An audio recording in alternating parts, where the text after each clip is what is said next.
Hey everybody, and welcome to Coffin Talk, interviews with the living. My name is Mike Oppenheim, and this is a weekly podcast that explores how our views on death affect the way we live our life. This week, coming to us from New York, is Mr. Cyrus Zavieh. He's worked for 30 years at New York's busiest hospital as an administrator, and on weekends is CiDO the Clown. He became CiDO the Clown about 25 years ago when he was visiting sick children and geriatric patients on his time off. He's now taught and traveled all over the world for the art of clowning, and I'm very, very excited to have him on the show today. Welcome to the show, Cyrus. Hey, thanks, Mike. Thanks. Really excited and happy about being here and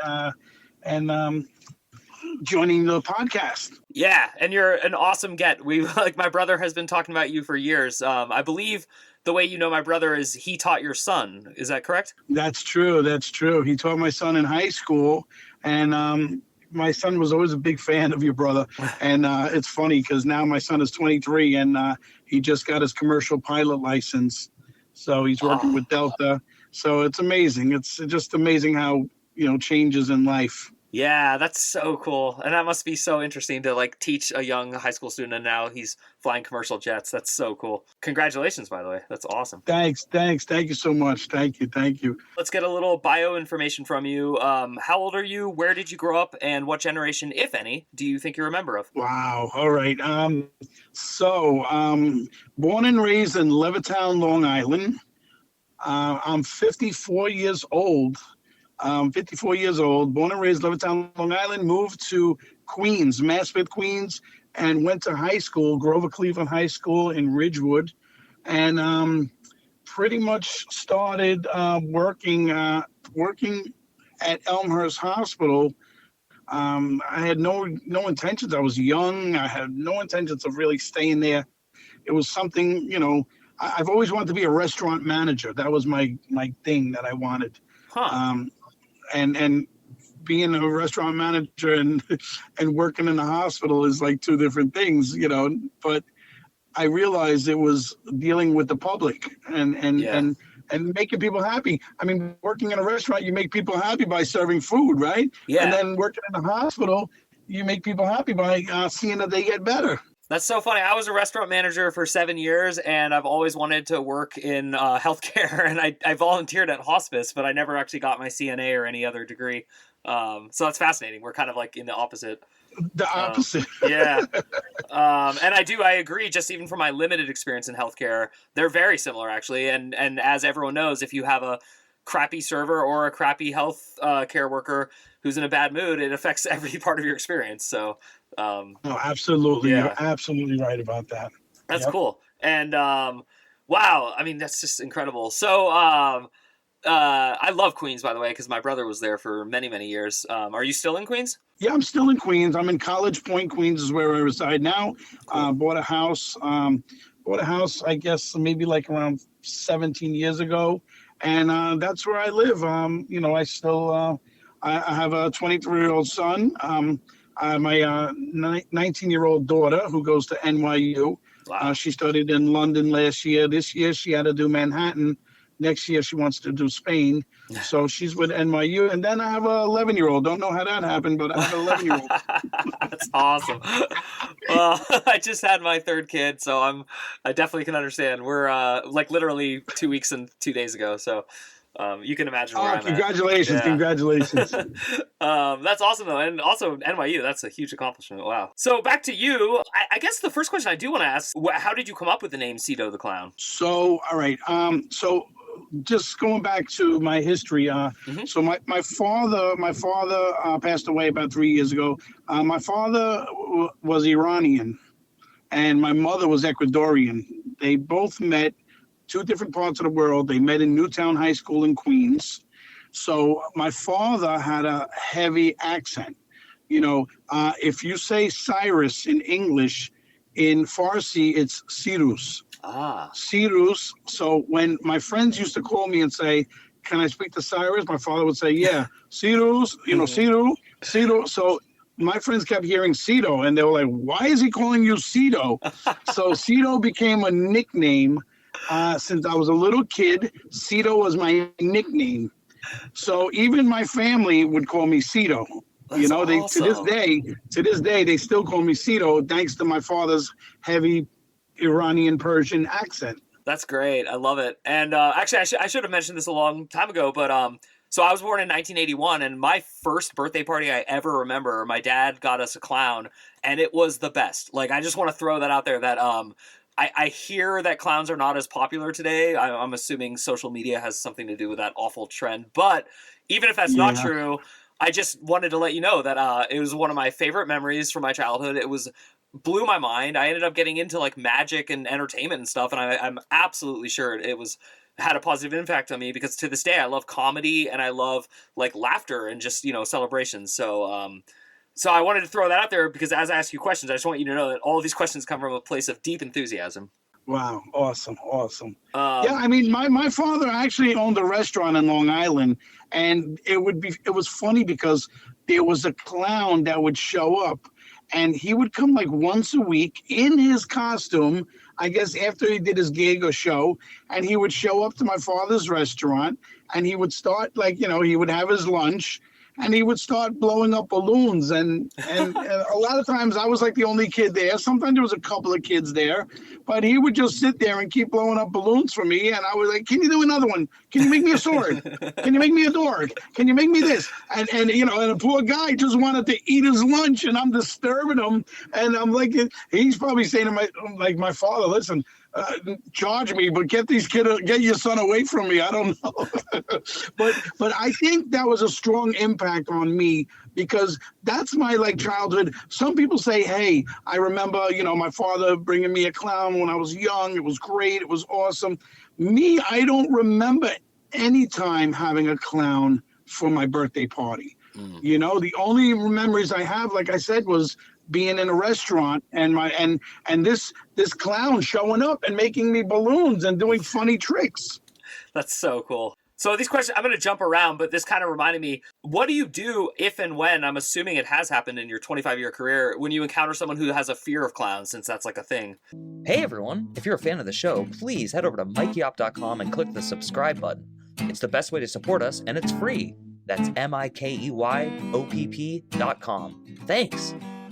Yeah, that's a great question, Mike. That's definitely a great question, because my thing is, we all have fears, right? We all have certain fears. Some people don't want to fly a plane. Some people don't want to ride in a train. Some people don't even want to learn to drive a car. We all have these fears. But my thing is, as an entertainer, and I think because working 25 years with the public, you get to really feel the crowd.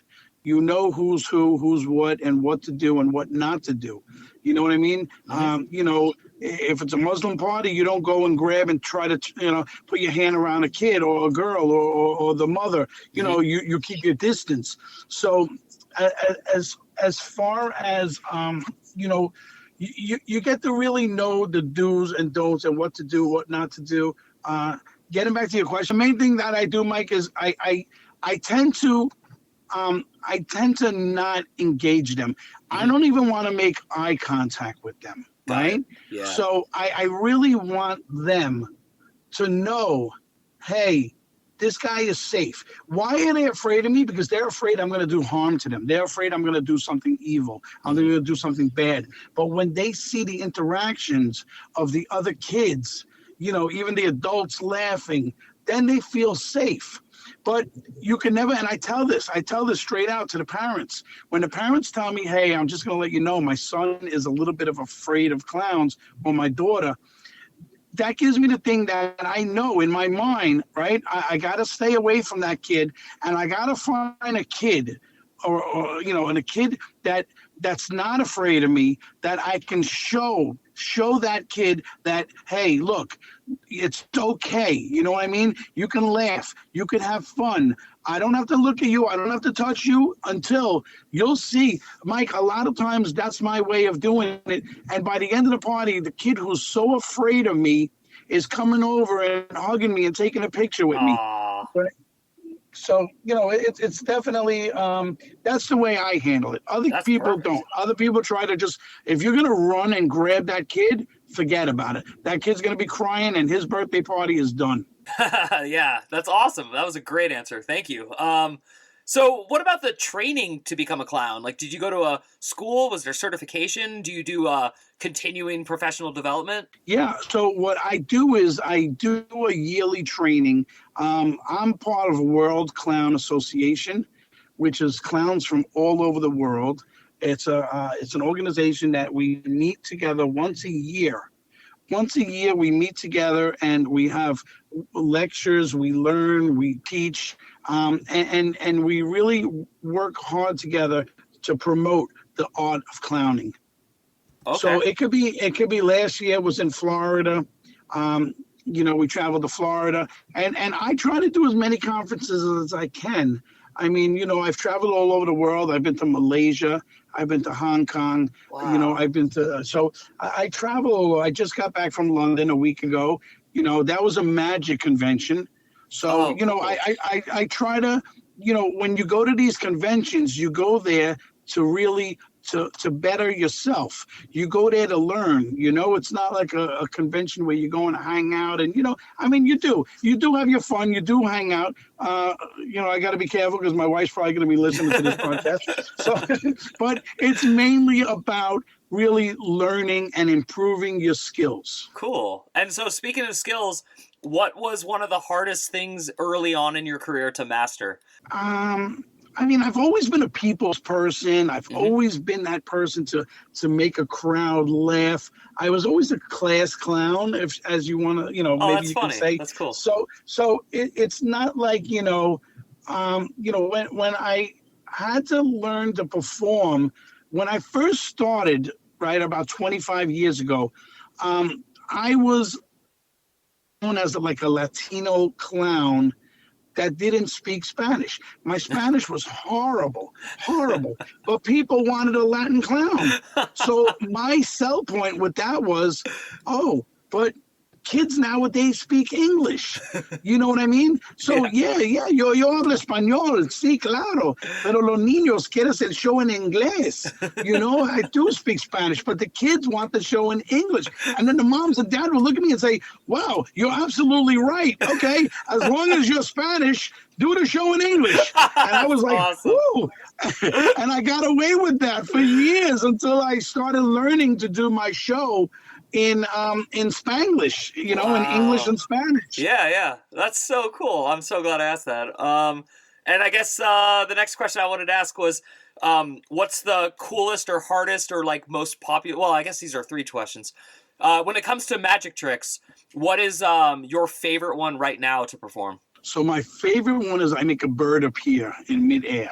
Wow. And it's my own original trick. So no one does it.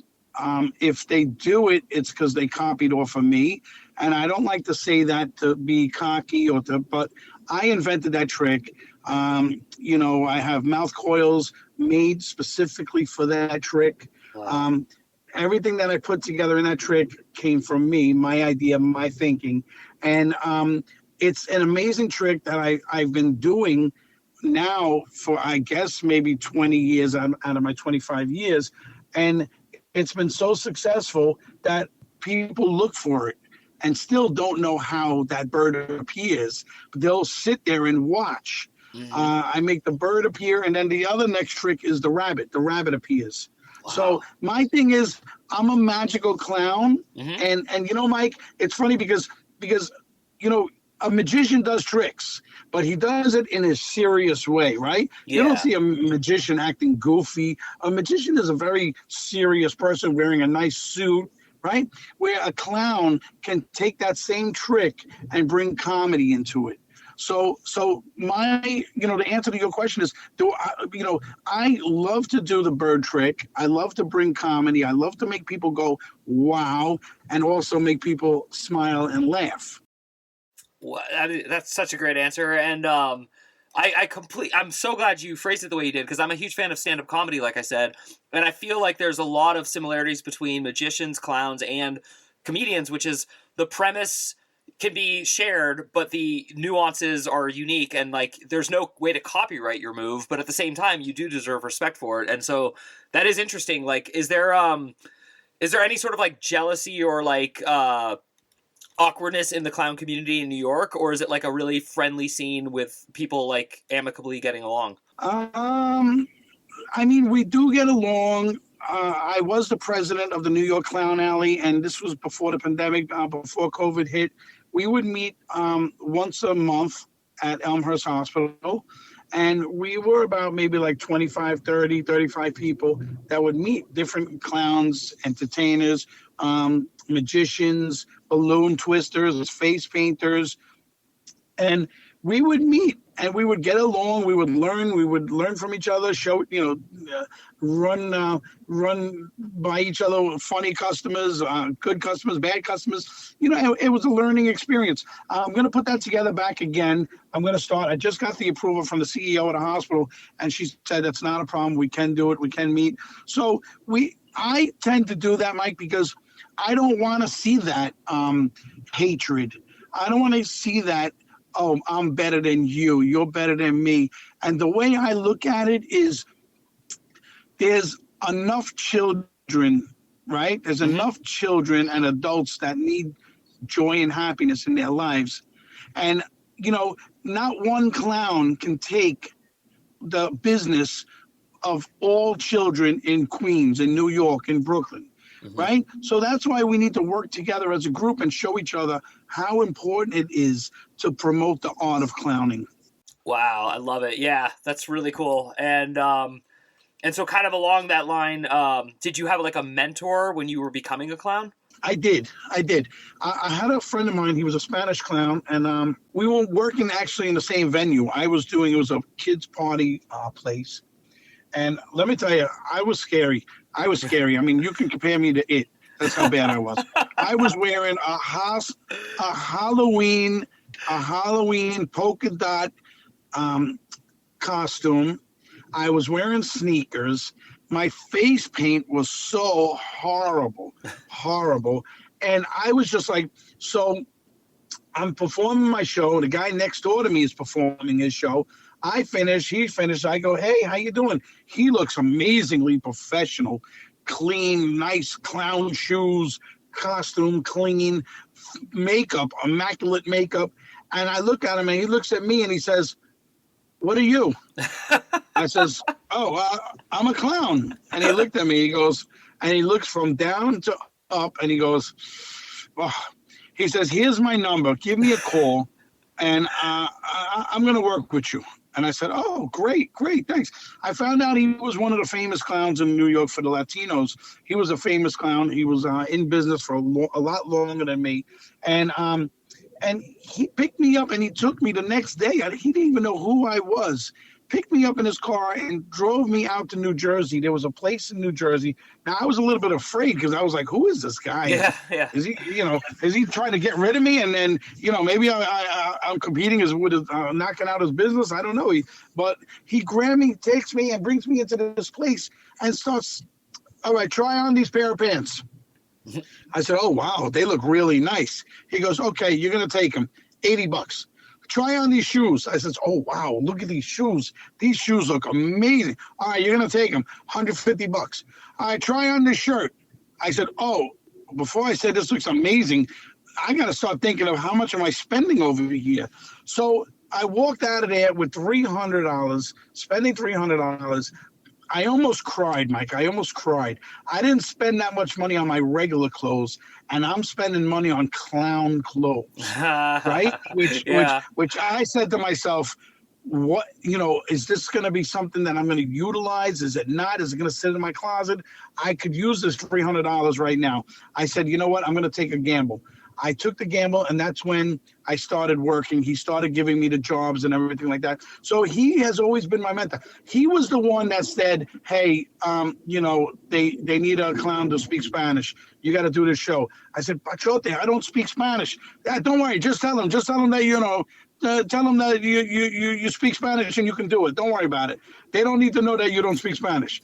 And that's when I got into that, what I told you before, where I said, see you habla español, but I'm not going to do my show, and I'll do the show for the kids in English. So he was my mentor. He was the one who really got me into doing what I'm doing today. That's cool. That's awesome. And this might sound like a weird segue, but the focus of the show is meeting the meeting point between metaphysics and like normal life. And so we've been talking a lot about you being a clown and your regular life and how you have a family and their accomplishments and things like that.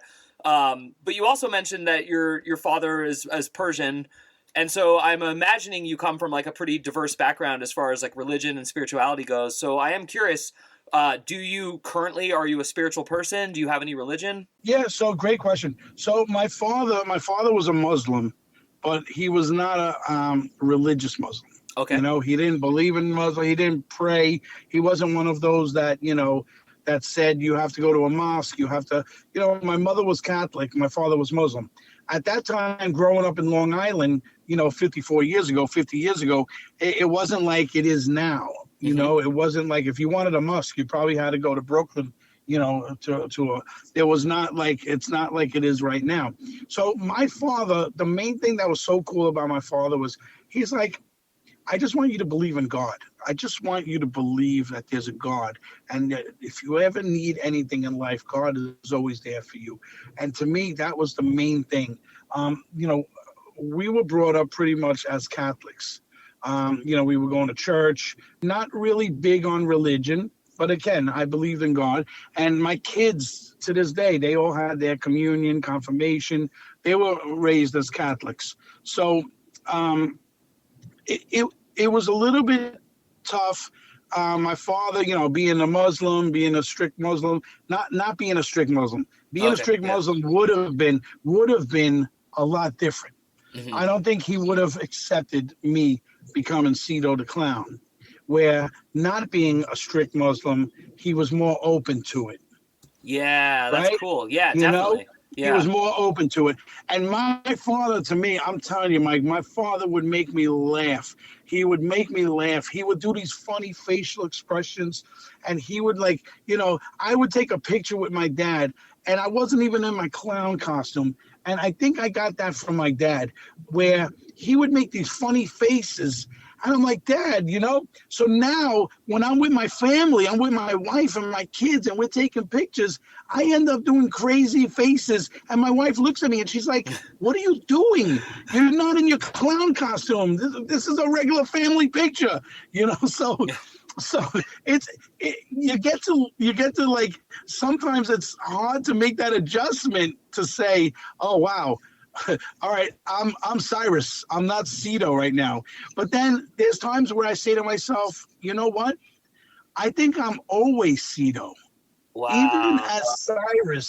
Even as Cyrus, I'm always going to be CiDO. I'm always going to be that person that's going to make you happy, that's going to make you laugh, that's going to bring joy and happiness into your life. And to me, that's important. Yeah, no, I love it. I gel very much with your worldview and the way you explain yourself and just what you're doing with your life. And I don't think it's a coincidence that you work in healthcare and you do clowning, because I think that they absolutely go hand in hand. And it just seems like you're really interested in what I'm interested in with this podcast, which is helping people develop a more positive worldview, because I think there's a lot of negative media and things out there trying to make us, for whatever reason, I don't know if they're trying to, but it is making us somewhat negative. So with that said, the pivotal question of the podcast that we ask every single guest, no matter what, is what do you think happens when you die? And the reason we ask it is because it usually affects the way people are living their life. So what do you think happens when you die? Wow. So it's funny, Mike, that you asked that question. And my thing was always that when I die as Cyrus Zavieh, or when I die as CiDO the Clown, you know, I've always said to my wife, and she laughs and jokes around about it. And I always said, when I die, I want you to do me a favor. And she says, well, you know, I don't like to talk about this, but okay, you know, what is it that you want? And I said, when I die and you put me in the coffin, I want you to do me a favor. Bury me with my clown shoes on. I want to be put in the coffin with my clown shoes on and my red nose. Wow. And she said, what? What? Like, what kind of crazy idea is that? I mean, do you want to make people laugh at the funeral? And I said, well, it would be nice for people at the funeral home to really, you know, to remember me as being that joyful, funny person. But my main reason and goal of wanted to be buried with my clown shoes and red noses. So when I die and I go to heaven and I go through the gates of St. Peter's, right? They're going to look at me and they're going to know, hey, wow, this is a real live clown. And I'm there to just bring people joy and happiness like I didn't, when I was alive, as I am going to do when I'm not. Oh, wow. That's a great answer. And I do think I've interviewed people in mortuaries, and I actually think all of the people I've interviewed would love to have someone make that request, to have the red nose and the shoes on. So I think that's really cool. I don't think the funeral industry will have any qualms with that. I guess my last question for you is it's pretty general, but I'm sure you'll have a good answer. What's your best clown experience from your life? Like, of all the memories you have, like, what's a story that stands out? So I would say my best clown experience is probably maybe like 25 years ago. I was working at the hospital, and on my lunch hour, I would go upstairs and visit the sick children and geriatric patients. And, I would make them smile, make them laugh. I always like doing little funny magic tricks. And, I would do some tricks. And there was a kid that was admitted there. He was there for like, a week, 10 days. And I would always go up and visit him, make him smile, make him laugh.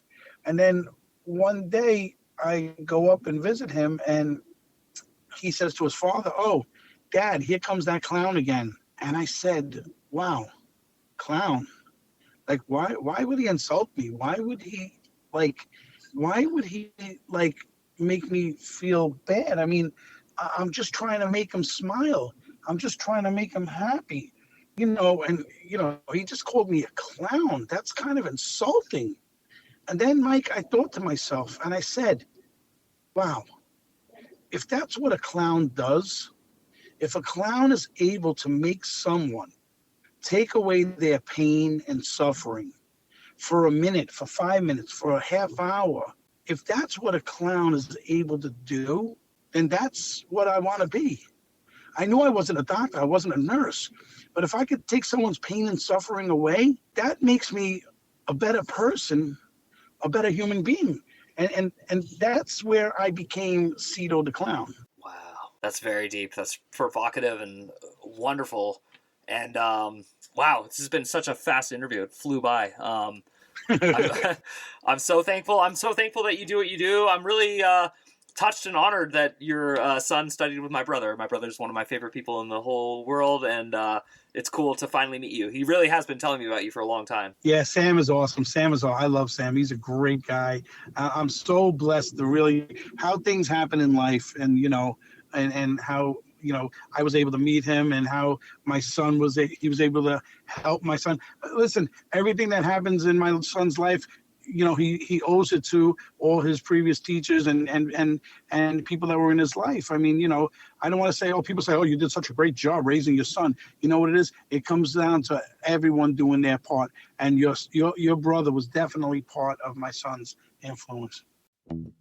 Well, that's so awesome, and it's so touching to hear that, and I cannot thank you enough. To everyone at home, if you live in the New York City area, you can find CiDO the Clown, and you can definitely try to book him, so please do so if you live there, and if not, I hope you enjoyed this interview, and I hope you've been enjoying the Coffin Talk podcast. The best way to support our show is to head over to MikeyOpp.com, that's MIKEYOPP.com, and sign up for the weekly newsletter that announces the podcast and has some fun, humorous philosophy from yours truly. To everyone listening at home, once again, my name is Mike Oppenheim. You have been listening to Coffin Talk, and we will see you soon.